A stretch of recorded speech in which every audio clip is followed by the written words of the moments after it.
আল্লাহ নবী বিশ্বনবী রাহমাতুল লিল আলামিন যেদিন পৃথিবী থেকে বিদায় হয়ে গেলেন, আবু বকর সিদ্দিক রাদিয়াল্লাহু আনহু এত ব্যথিত হলেন, কলিজায় এমন আঘাত লাগলো।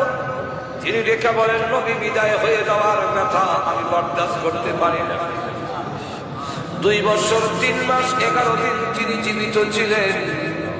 এর ভিতরে তিনি কথা বললে ভিতর থেকে কলিজা পোড়া গন্ধ বের হতো। হযরত আবু বকর সিদ্দিক রাদিয়াল্লাহু আনহু শুকাইতে লাগলেন, কঙ্কাল হয়ে গিয়েছিলেন, কলিজা ভিতরে পুড়ে গিয়েছে।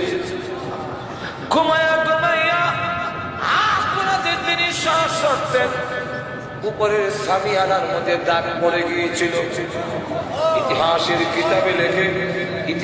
কিতাবে লেখে উপরে দাগ পড়ে গিয়েছে। আর